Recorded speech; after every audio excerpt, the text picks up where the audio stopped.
Our final matchup on the docket. It's an interesting one, may not be the closest one, but we head to the Big Ten championship game. Number 2 Michigan, a 23-point favorite against number 16 Iowa. And here's the kicker. This has an over-under of 35.5 points. Do the math in your head a little bit. I'll give you a minute. This game kicks off at 8 p.m. Eastern on Fox from Lucas Oil Stadium in your backyard in Indianapolis, Indiana. This did open Michigan minus 21.5, and it's moved quickly off of that. And if you've done the math in your head, Iowa has a market-implied team total of 6 whole points. 6! There's no chance that this has ever happened in a conference championship game before, right? This has to be an all-time low. Iowa continues to amaze this year, Brett. I don't know what else to say. The over-unders, the team totals for Iowa, they just continue to amaze. And it's such a fitting send-off for the Big Ten West. Like, we talked about it on the podcast last week when will Iowa ever be back in Indianapolis? Sometime, maybe, but now they're competing with so many teams that I don't know if they will. And so the fact that they're going out with maybe the lowest implied team total in college football championship history is pretty fitting. After not going over the lowest total in college football history last week, despite 17 points in the first half. I digress. Anyway, big injury for Michigan here. Offensive lineman, All-American, first-round NFL draft pick Zach Zinter suffered a bad broken leg against Ohio State. He's not going to play in this game, but who does return? Mr. Jim Harbaugh will be back on the sideline for this after getting the slap on the wrist for his final 3 games. Iowa on the other side, without their biggest playmaker, Cooper DeJean. I don't know that he's ever going to suit up for Iowa again. He probably goes to the NFL. I'm going to be honest. I bet over the total. I think Michigan can. I think Michigan does clear it themselves. That this just screams 42-10, 42-6, whatever you want to give it. I think Michigan clears the total and can clear it themselves. Iowa has to rely on their defense to win games. That might work against Minnesota and Northwestern, but it's not going to work against Michigan. It's just not going to happen.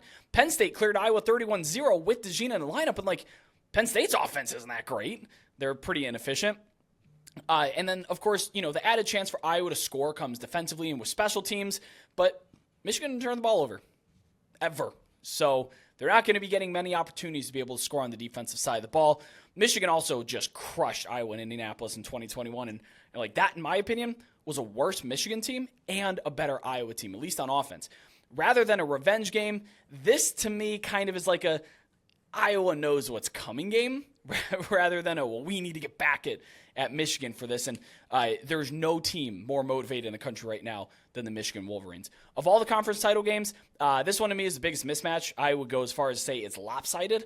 So simple breakdown, not going to take too much time, not going to dive in too much here. I even took a little bit of Michigan alternate team total at 30.5 at plus 110. I thought that was kind of fun. This game is in my backyard, Brett. I look out my office window at work, and I see Lucas Oil Stadium. I've worked this game before. I've attended this game before. A lot of maize and blue in Indianapolis the last 3 years now as Michigan has really begun to own the Big Ten as they did in the early years of the conference. I love being in the middle of line movement. I have Michigan minus 22 with the model. It's a 94% win expectancy for the Wolverines. But I don't have a lot to add. Michigan's my number 1 power-rated team. They have been since week 9. Iowa's offense is power-rated number 123. It's been sub 100 since week 5. So how about this? How does Iowa win the game? Is what I think. They win the turnover battle by at least 3 and score at least 2 defensive and or special teams touchdowns. If that sounds like a lot, it's because it is. There's a reason my number's assigned just a 6% chance of an Iowa upset. Michigan will win this game. They'll head to their 3rd consecutive CFP. Brett, the most intriguing part of the whole night might be when Big Ten Commissioner Tony Petitti has to hand the trophy to Jim Harbaugh, a man that he just suspended for 3 games. I think it's worth mentioning Harbaugh was suspended for half of the season. He missed 6 games this year. That's right. That's a lot of games to be missing as a head coach. That could be something to keep an eye on, the handshake and the trophy hand, because I imagine the game kicks at 8:15. Michigan will be getting that thing around 11:15, 11:30 Eastern. I apologize to Iowa fans. I'm going to kick you guys on the way out. Love Iowa City. Kinnick Stadium is one of my favorite game day experiences. Let me put it out there.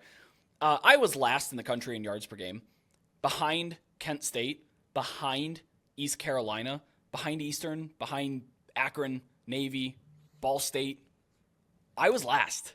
Brett, stop. He's already dead, right? That's the meme. That's the gif. He's I'm already sorry. dead. Stop. I really do love Iowa fans very much, and your game day is great. But if Iowa fans, like, here's the thing. I agree with you. Here's the thing, though, Iowa fans. For as bad as we're projecting it might be, and Vegas is too, to be fair to us, you could surprise us, absolutely. Probably can't get worse than what we're thinking. And at the end of the day, you are in the Big Ten championship game. No other team from the Big Ten West is. There's 2 teams playing for this thing, and you're one of them. So for anybody giving Iowa fans grief, and I know, Brett, you and I are having some fun with them here because that's what the numbers, that's what the power ratings say, this is what your eyes tell us, all this stuff. All you can do is either surprise us in a positive way, or it's what we expect. And you can say, hey, anyone who laughing at you, Minnesota, Nebraska, Wisconsin, Purdue, Northwestern, whoever you are, any fans of other teams, where's your team this week? You're not playing in Indy. So Iowa fans, that's all you have to say. But Brett, I'm with you. It's not going to be a good game. You know what? I will leave them with something nice at the end. Last in yards per game in the country, 10 wins. 10 wins. There you go.